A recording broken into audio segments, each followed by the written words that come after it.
একাধিক বিয়েটাকে শুধুমাত্র ছেলে খেলা তামাশা, নিজের শুধুমাত্র মনের খায়েশ পূরণ করার একটা অস্ত্রে পরিণত করে দিনের বিধানকে, শরিয়ার বিধানকে যেন হাস্যকর বিষয় পরিণত না করে। ইদানিং দ্বিতীয় বিয়ে করা নিয়ে অনেক সমালোচনা হচ্ছে, সমাজে এত অসামাজিক কাজ হচ্ছে, তা নিয়ে কোনো সমালোচনা নেই। দ্বিতীয় বিয়ে করা কি ইসলাম পরিপূর্ণ সমর্থন করে কিনা? ভাইরা আমার, এটা জানে না এমন কোনো মুসলমান খুব কম আছে যে ইসলাম একাধিক বিয়ে করাকে, পুরুষের জন্য একাধিক বিয়ে করাকে ইসলাম অনুমোদন দিয়েছে।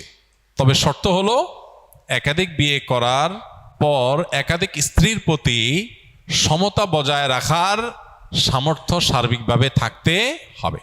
প্রথমত একাধিক স্ত্রী পালার, লালন পালন করার শক্তি সামর্থ্য থাকতে হবে, সার্বিক সামর্থ্য থাকতে হবে।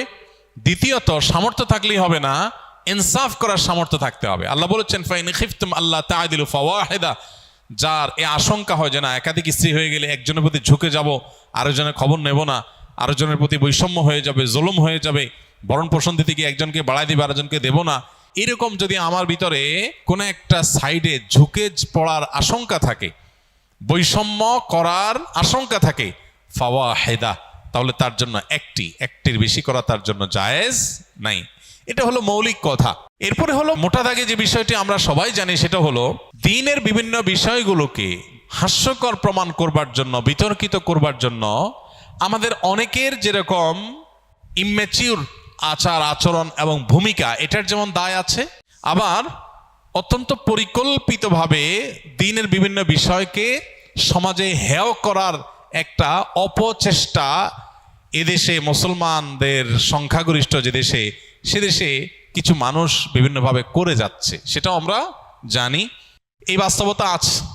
একটা সময়, আজ থেকে আপনি 30 বছর 40 বছর আগের বাংলাদেশের বাস্তবতা যদি দেখেন, তো একাধিক বিয়ের ঘটনা গ্রামে গঞ্জে শহরে অহরহ হয়েছে। অনেক বড় বড় গুরুত্বপূর্ণ ব্যক্তি, দুনিয়াদার ব্যক্তি, সাধারণ শিক্ষিত মানুষজন, তাদের মধ্যে ব্যাপকভাবে বা অনেক বেশি পরিমাণে ছিল। সেটা নিয়ে সমাজে কোনো উচ্চবাচ্য হয় নাই এবং ব্যর্থ হয় সেরকম দেখা যায়নি। এখন একাধিক বিয়ে করে একজন স্ত্রীকে নিয়ে পড়ে থাকা, আরেকজনের খোঁজখবর না নেওয়া, এরকম বৈষম্যমূলক অনাচার যেরকম হচ্ছে, এটা যেমন সত্য, আবার এটাকে কালার করার জন্য তিলরে তাল বানিয়ে রংচং মেখে এটাকে প্রচার করার একটা অপচেষ্টাও আছে। আমাদের সতর্ক থাকতে হবে, আমাদেরকে দায়িত্বশীল আচরণ করতে হবে। অনেক সাধারণ মুসলমান আছেন প্রপাগান্ডার মধ্যে পা দিয়ে ফেলেন, এবং অনেক সময় দেখা যায় আমরা নিজেরা এগুলোর কারণে ভুল সিদ্ধান্তে উপনীত হই। তবে আমি আবারও বলছি, একাধিক বিয়েটাকে শুধুমাত্র ছেলে খেলা তামাশা, নিজের শুধুমাত্র মনের খায়েশ পূরণ করার একটা অস্ত্রে পরিণত করে দিনের বিধানকে, শরিয়ার বিধানকে যেন হাস্যকর বিষয় পরিণত না করি। দেখুন, কোনো ফ্যামিলিতে এরকম বহু ফ্যামিলি আছে, আমি পার্সোনালি চিনি, এরকমও আছে যে স্ত্রী কোনো কারণে স্বামীর সঙ্গ দিতে পারছেন না, সেভাবে সঙ্গ দিতে পারছেন না, শারীরিক অসুস্থতা হতে পারে, কত সমস্যা হয় মানুষের। এখন রাস্তা দুইটা, এক হলো এতদিন যে মানুষটা পরম যত্নে আগলে রেখেছেন, সময় দিয়েছেন, সে মানুষটা এখন নানা কারণে, অসুস্থতার কারণে তিনি অপারগ হয়ে গেছেন। কিন্তু পুরুষ লোকটার তখনও পর্যন্ত তার আল্লাহ রাব্বুল আলামিন সে সার্বিক সক্ষমতা রেখেছেন, তার সে নিড প্রয়োজন আছে। এখন রাস্তা দুইটা, হয় সে আরেক বিয়ে করবে, আর না হলে এই স্ত্রীকে তালাক দিয়ে তারপর বিয়ে করবে। রাস্তা দুইটা, কারণ তার নিজের চরিত্রকে হেফাজত করতে হবে। তার চরিত্রকে হেফাজত না করে যেখানে সেখানে তার চরিত্রকে যে নষ্ট করে বেড়ায়, ধ্বংস করে বেড়ায়, সমাজ ধ্বংস হবে, সে ধ্বংস হবে। এবং সবচেয়ে বড় কথা হলো সাংসারিক জীবনের সুখ থেকে বঞ্চিত হবে। আল্লাহ তাআলা হারামে সে সুখ রাখেন নাই, আল্লাহ হালালের মধ্যে যে সুখ রেখেছেন, এটা থেকে সে বঞ্চিত হবে। তো এক্ষেত্রে প্রথম স্ত্রী দেখা যায় স্বপ্রণোদিত হয়ে চান যে স্বামীর এই ক্রাইসিসটাতে এটা যেন দূর হয়, তার জন্য কোনো পজিটিভ উদ্যোগ নেই, স্ত্রী চান। তো এরকম আরো বহু অপশন আছে যে অপশনগুলোতে একাধিক বিয়ে করার দরকার হয়। আল্লাহ রাব্বুল আলামিন যা বিধান হিসাবে দিয়েছেন তা আমাদের জন্য কল্যাণকর, আমাদের বুঝে আসুক চাই না আসুক। অতএব এইটার ব্যাপারে যদি কারোর মধ্যে বীতশ্রদ্ধ ভাব আসে, তাহলে সেটা ঈমান হরণকারী বিষয়েও পরিণত হতে পারে, সেটি আমাদের মাথায় রাখতে হবে। কিন্তু সেই সাথে মনে রাখতে হবে, এটাকে ছেলে খেলায় পরিণত করা, হাস্যকর জিনিসে পরিণত করার মতো ভূমিকা যারা অবতীর্ণ হন, তাদের আল্লাহর কাঠগড়ার আসামি হতে পারে। সাবধান থাকা উচিত। যখন দ্বীনের বিভিন্ন বিষয়কে হেয় করার অপচেষ্টা চলছে, তখন আমি হেয়কারীদের হাতে কোনো অস্ত্র তুলে দিচ্ছি কিনা, আমার দায়িত্ব জ্ঞানহীন কোনো মন্তব্য বা কাজ দিনকে হাসির পাত্রে পরিণত করছি কিনা, অনেক বড় ব্যাপার, অনেক বড় দায়িত্বশীলতার ব্যাপার।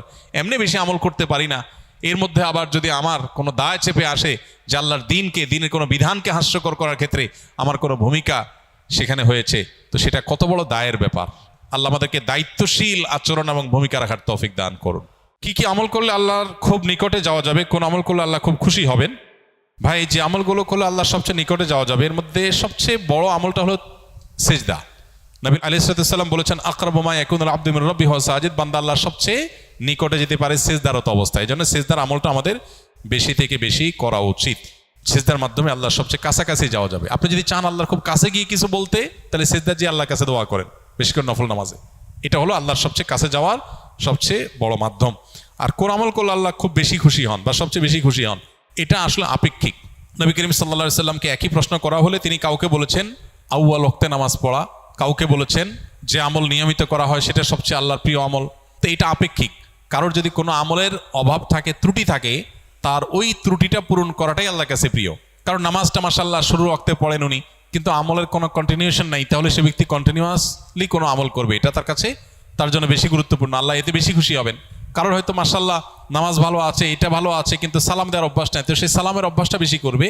আর এর বাইরে আল্লাহর পছন্দনীয় কাজের তালিকা, এটা নিয়ে আমাদের একটা ভিডিও আছে ইউটিউবে, সেটা দেখতে পারেন। সেখানে আমরা কোরআনে এবং হাদিসে ইন্নাল্লাহা ইউহিব্বু বলে যে সমস্ত, এই শিরোনামে যে সমস্ত আমলের কথা বলা আছে, আল্লাহ তাআলা অমুককে পছন্দ করেন, অমুক কাজ পছন্দ করেন, এই তালিকাটাকে নিয়ে আমরা একটা বক্তব্য দিয়েছি, সেটা ইউটিউবে আছে। সেটা ফলো করলে, অনুসরণ করলে আল্লাহর ভালোবাসার, আল্লাহর পছন্দের আমলগুলোর তালিকা আপনি জানতে পারবেন।